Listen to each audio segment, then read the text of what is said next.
এই যে এই বাসাটা আমাদের, রাখো রাখো রাখো রাখো। ভাই এখানে তো ভাই মিরপুর লেখা, আপনারা বলেন আপনার বাসার গুলশানে, গুলশান একে।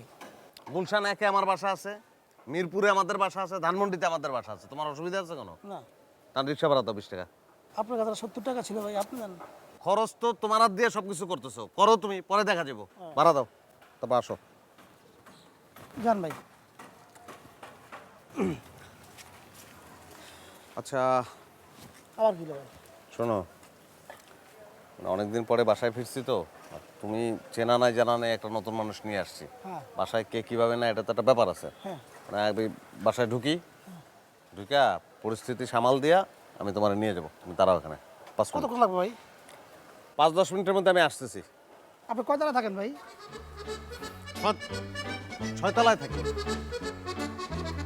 ভাই তাড়াতাড়ি আসুন ভাই।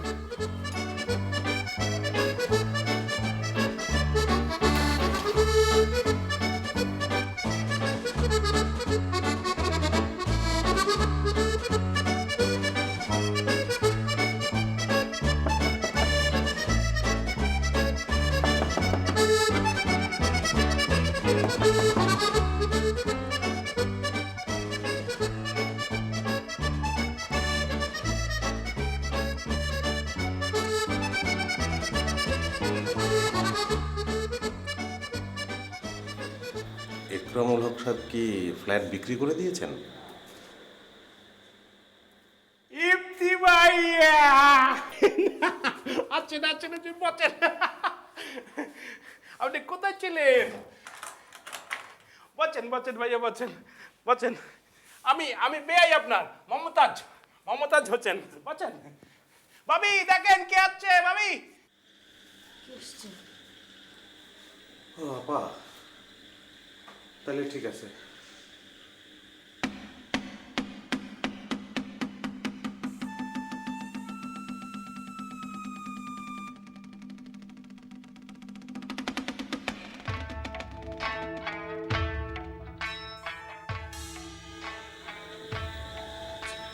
যখন ছোট ছিলি আপাকে না দেখে একদম থাকতে পারতি না। আমি তো শুধু তোর বোন,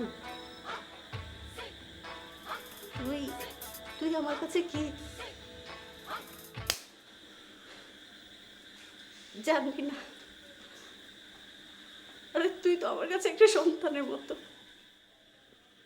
বুঝবি না এসব? আমার ভালোবাসা মমতার কোনো দাম নেই না? কিভাবে পারলি ইফতি, কিভাবে পারলি?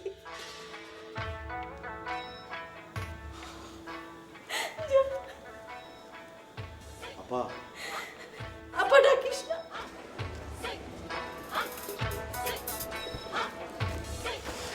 আপনি খাওয়াইছেন কি ভাই? উঠতে দিকে নি। জি জনাব, আমি ইফতি ভাইয়ের বাসায় আসছি। ইফতিকের বাসায় আছেন, এনে খাওয়াইছেন সতলার ইফতি নি? জি। এ তো আমার লোকে হাসি থাকে, কোনো কাম টাম আছে নি আমার কাছে? না না, আমি ঠিক ওনার বাসাটা চিনি না তো। ও এ তো আমার পাশেই থাকে। আর আপনি কি এতার মেমন নি? জি। তো সমস্যা নাই, এত চিনি এতার বাসাটা সবই চিনি। আইন আর লোক আইন। ধন্যবাদ ভাইজান।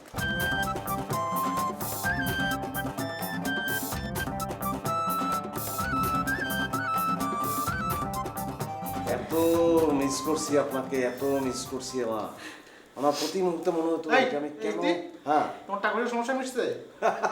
দেখছেন মিজাই, এত দুষ্ট। রসিক জন সুমন ভাই।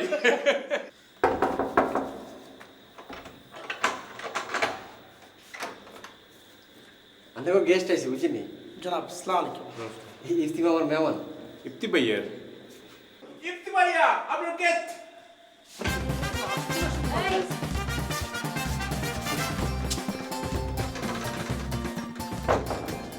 তোমার নিচে দাঁড়ায় কি ভাই আপনি আমার নিচে দাঁড় করে এসে বলছেন? তো বলছি তুমি সেই জায়গা হানান, এটা হচ্ছে আমার খুব কাছের ছোট ভাই, খুব ভালো মানুষ। তুমি যাও, তোমার বাসায় নিয়ে বসাও, মানে যাও, ওখানে গিয়ে বসো, আমি একটু আমার সঙ্গে গুরুত্বপূর্ণ কথা বলছি। আমার বাসায় তো মেহমানের এমনি অসুবিধা নেই, একটু বসবে তো, কি থাকবে নাকি তোমার বাসায়?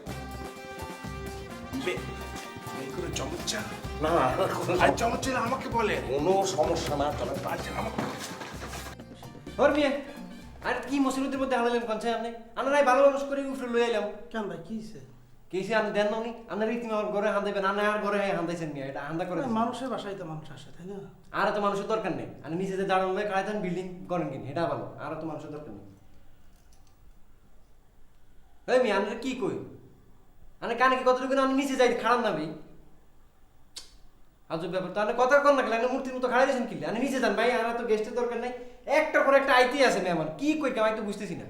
এ মিয়া আরে কি আপনি কি ইষ্ট করে মরে গেলে তো বুঝতে পারতাম না আপনি কি মরে গেছেন না বাঁচিয়েছেন। এ মিয়া যত সব আপদ বাবদ সব আর গাড়ির মধ্যে পড়ে, আপনি কি কথা কর না কে? আপনি কানের মধ্যে কি আন্দা করে রাখছেন? আর গাড়ির মধ্যে ব্যাগ আই কি আই এটা বুঝি না। আপনি বইয়ে নিয়ে বইয়ে। থ্যাংক ইউ ভাই। আপনি নিয়ে পুরো একটা বেহাইয়া লোক।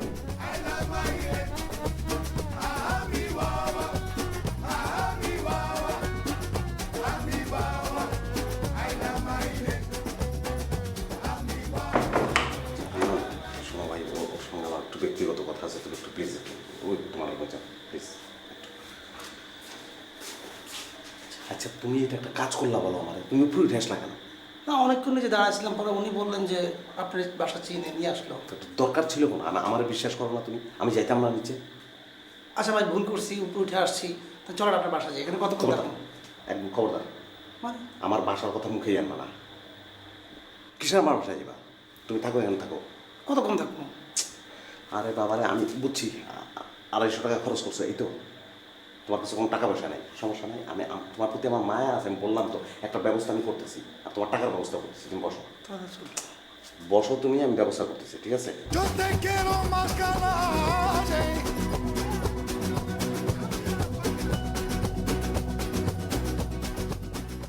তীরে তরি পাইয়া যদি জাগর হইতা পার, তবে কি আর কলচি কানি বাঁচিত আমার। আমি কলে কৌচলে চারি অঞ্চলে। বাহ, তো দুর্দান্ত গান করেন আপনি, অদ্ভুত। লজ্জা দিচ্ছেন। না না না, সত্যি সুন্দর গান করেন, আমার অনেক ভালো লাগছে। আপনি আমার রুমে তেলে সেটেল করছেন, তো খুবই ভালো হয়েছে, আমি খুব খুশি হয়েছি। মানে আমি তো ভাই আসলে, আচ্ছা সুমন ভাইরে আপনার কেমন লাগে বলেন তো?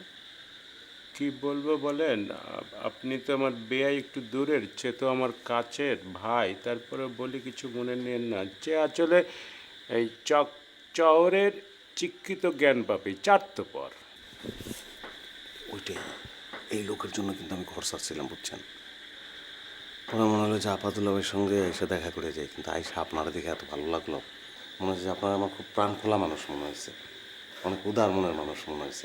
মনে হয়েছে না না না, আমি একদম মন থেকে কথাটা বলতেছি, মনে হয়েছে যে আপনার সঙ্গে একসঙ্গে থাকা যাবে। থ্যাংক ইউ, আল্লাহ আপনার ভালো করুক। এখন চবেন না না, আসলে একটা কথা বলবো, কিন্তু এখন আপনার সঙ্গে নতুন পরিচয়, কীভাবে বলবো, ওদের লজ্জা আর অসুবিধা কি, বেয়াই তো বলেন, অসুবিধা নাই বলেন। না, আমার নিজের ব্যাপার না, ওই যে ছেলেটা যে আসছেন আমার সঙ্গে দেখা করতে, দেখলেন? হ্যাঁ, এই ছেলেটার ব্যাপার আমার খুব খারাপ লাগছে। ছেলেটা খুব মেধাবী। দরজা লাগাই দেবো? না, দরিদ্র, খুবই মেধাবী ছেলে। আচ্ছা আচ্ছা এখন পরীক্ষার ফিস দিতে পারতেছে না। আচ্ছা। আমার কাছে চাইছে, হাত পা করে বসছে, কটা টাকা দেন। আমার পরীক্ষার ফি যা লাগে আমার কাছে যা ছিল সব দিছি, তারপরও 250 টাকা বাকি পড়ে যায়। এখন আমি হিসাব করে দেখলাম যে কার কাছে চাইবো, মানে সেরকম উদার লোক তো সবাই না। আপনি যদি আপনার মনে হয় যে লোকটা ছেলেটাকে হেল্প করবেন তাহলে দিতে পারেন আর কি, খুব মেধাবী ছেলে। 250 টাকা তোমার কাছ থেকে ডবল নিতে হবে। চলেন ভাই, আপনি রাগ নেবেন না, চলেন। আমার কাছে 214 টাকা আছে, আমি এখান থেকে 200 টাকা দিয়ে দিই, আপনি 50 টাকা এই যে বাবির কাছ থেকে বা কারো কাছ থেকে একটু ম্যানেজ করে ওকে দিয়ে দেন।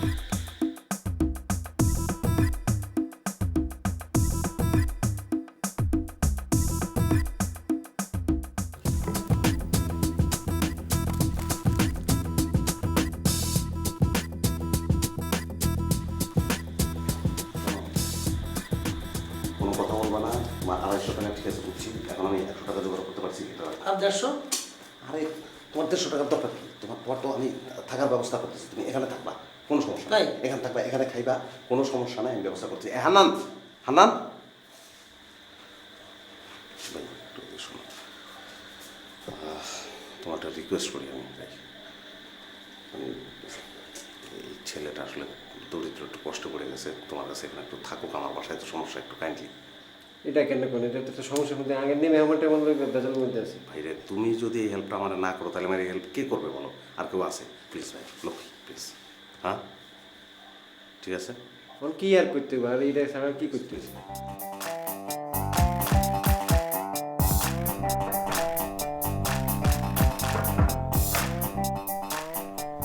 যাক, শেষ পর্যন্ত মেহমান বিদায় দিয়ে এলাম। কত ঝামেলা না মেহমান থাকলে, বাজারে যাও কখন কি খাবো, আমার বাসায় তার মহিলা নাই, এই যে ঝামেলাটা বেশি। এখন ঝামেলা চলে গেছে, এখন শুধু তুমি আর আমি, আর কোনো ঝামেলা নাই। আপনি কোনো এমএন? আসসালামু আলাইকুম। ওয়ালাইকুম আসসালাম। হান্নান, এটা কেরা? সেলিম। সেলিম নতুন গেস্ট, নতুন মেহমান। এটা হলো সিদ্দিক, আমার বাসার মধ্যে মাঝে মাঝে কাম টাম করে, গট্টর মোছে। Hannan.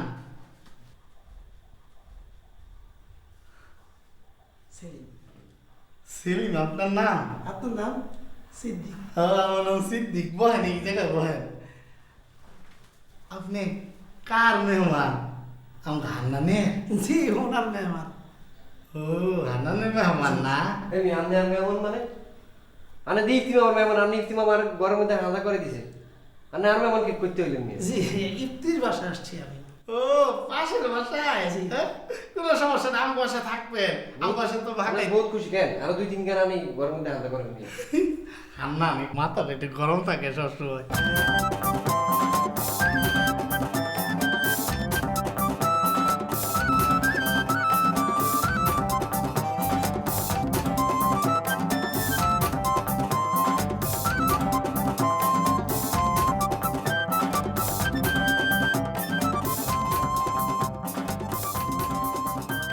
Yes. If you don't mind, আপনাকে একটা কথা বলতে চেয়েছিলাম। বলেন। হয়েছে কি বেআই, যেটা হলো আমার এই অচুক সংক্রান্ত। আমার একটা অচুক আছে বেআই। অচুকটা হলো যে আমার কাছ থেকে যদি কেউ টাকা ধার নেয়, সেই টাকা যদি সময় মতো ফেরত না দেয়, তাহলে কি হয়, আমার এই বুকের মধ্যে একটা ঝিমঝিম করে, মাথার মধ্যে দটপড় করে, মনে হয় বুক মাথা বন্ধ হয়ে আসবে। আর একটা সমস্যা হলো যে ওই টাকাটা সময় মতো ফেরত না পেলে আমি অসুস্থ হয়ে যাই, আমি লোকের কাছে বলে বেড়াই যে আমি অমুকের কাছে টাকা পাই। এটা আমার অচুক, বুঝছেন? সেটা আপনার সাথে একটু আলাপ করলাম যে অচুকটা। ভাই, এই সমস্যাটা কি আপনি যদি টাকা দান করেন তখনও হয়? কি যে বলেন ভাই, আমি তো গরিব মানুষ, আমি তো টাকা দান করি না। না, দান তো আমিও সবসময় করতে পারি না, তারপরে তো গরিব দুঃখী দেখলে আমাদের দান করতে হয়, করতে হয় না? না, যেটা তো ক্ষুদ্র আকারে 8 আনা 1 টাকা, এই আর কি।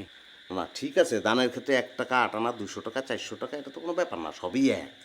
আমি জানতে চাইতেছি দানটা যখন আপনি কইরা ফেলান বাই চান্স যদি আপনি দান কইরা ফেলান তখন কি এই বুক ধরপড় করে বা মাথা চিনচিন করে? না না, তা হবে কেন, সেটা তো নিশ্চর্ত দান। হ্যাঁ, তাহলে কোনো প্রবলেম নেই। বেআই, ওই যে আপনি ওই যে 200 টাকা আপনি নিয়েছিলেন লোন, আমি দিয়েছিলাম, ওই টাকাটা কি ফেরত? কোন টাকা বলেন তো? ওই যে দরিদ্র মেধাবী ছেলেটাকে যে টাকা দিলেন সেই টাকা না তো? জি, ওই যে আপনি যেটা আমার কাছ থেকে নিয়ে ওই দরিদ্র ছেলেটাকে দিয়েছিলেন সেটা। আরে সেটা তো আপনি ওই ছেলেটাকে দান করলেন, আমি ছিলাম বাহক মাত্র। এখন সে দানের টাকা কি আপনি চাইতে পারেন? আচ্ছা, এই জন্য কি আপনার বুক ধরপড় করতেছে বা মাথা চিনচিন করতেছে নাকি? না না, সেটা তো আমি দান করিনি, সে তো আপনি আমার কাছ থেকে লোন হিসেবে নিয়েছেন। এটা তো ভাই এভাবে এখন বললে এটা তো দুঃখজনক কথা। একটা ছেলের আপনি 200 টাকা দান করছেন, এখন কি সেই দানের টাকা চেয়ে এনে আমি আপনাকে ফেরত দেবো? আপনার আচরণ দেখে তো আমি বুঝতে পারতেছি যে আপনি বইলে বেড়াবেন, আমি আপনার কাছ থেকে টাকা ধার নিয়ে আপনার ফেরত দিতেছি না। সেক্ষেত্রে আমি তো উল্টা বইলে বেড়াবো যে আপনি একটা দরিদ্র মেধাবী ছেলেরা 200 টাকা দান করছেন, এখন আবার সেই দানের টাকা ফেরত চাইতেছেন। তাহলে কি আপনার ইজ্জতটা থাকবে? আপনি একটু বুঝাই বলেন তো আমারে। ঢাকা শহরের লোকেদের সম্পর্কে আমার যে ধারণা ছিল সেটা রয়েই গেল। বেআই, আমি চেয়েছিলাম বুবুকে নিয়ে যেতে, কালকে সকালেই তাকে নিয়ে হয়তো চলে যাব, দোয়া করবেন। যান গা, টাকা সব ফালতু, এনে থাকার কোনো দরকার নেই। তো আমার নিজেরই তো ভালো লাগে না। যান, যত জলদি পারেন চলে যান, বাইরে যান। আচ্ছা, আমি একটু হাত মুখ ধুয়ে এসে ঘুমাবো, বুঝছেন? আমি শুয়ে পড়েন, ঘুমান। এগুলো টেনশন করার কিছু নেই, আগুন না।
হান্নান, এ হান্নান, এ হান্নান, কি যে সিদ্দিক ভাই সকাল সকাল এরকম শুরু করছেন কিনলে আপনি?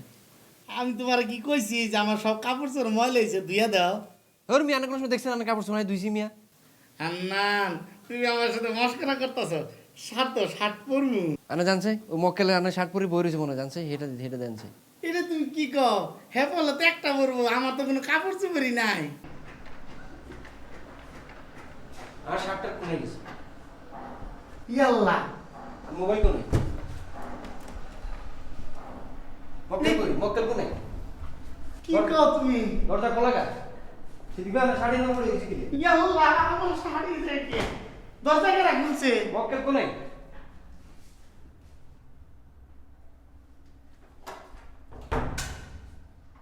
কেউ তো নাই, কেউ নাই এই জায়গায়। হ্যাঁ? হান্নান, তুমি এটা কার নিয়ে আইছো? হ্যাঁ, আরে এটা কি আমি নিয়েছি ইফতিমা মানে আমার কাছে দিছে। হ্যাঁ দেখ অনেক বেগুন বেগুন সব কিছু লই চলে গেছে। ওনা ইফতিমা আমারে ধরতে আমার বলবো, বলো তো নাই। হান্নান তোমার কি কম আমি এই নিস আমার কাছে আই।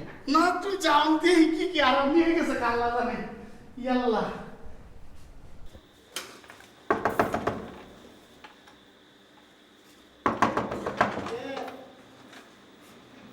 কি হান্নান তুমি চাদর গায়ে দিয়ে কি চাও? ইফতি ভাই কোনে? ইফতি তো সকাল সকাল বাইরে গেল। এটা কোনো কথা নেই হইলো। আই হাতে কি মেমন একটা আদা করেছে রাত্রির বেলা, অন্দি সকালবেলা উঠি দিই নাই। ব্যাগ সাপ জামা কাপড় মোবাইল টোবাইল ব্যাগ কিনলে চলে গেছে। তখন ইফতি ভাই মেমন ঢুকেছে, ইফতি ভাই কোনে? হাতে হাতের দরকার। এই ভাবি, ভাবি, এই দেখো তো হান্নান কি কয়? কি সমস্যা কি? আপনারা যত সব সোর বাটর কি ঘরের মধ্যে নিয়ে জায়গা দেন? মানে মানে কি ইফতি ভাই এক মেমন আছে রাত্রির বেলা, হাতে কি এখন ব্যাগ কিনলে চলে গেছে, জামা কাপড় মোবাইল টোবাইল যা আছে। মানে ইফতি ভাই কোনে? হাতেও কি চলে গেছেন নি? ইফতির মেহমান জায়গা দিয়েছো কেন আমাকে জানাতে? আপনারা কেন জানাই? আপনারা তো জানাই মানাই করছেন।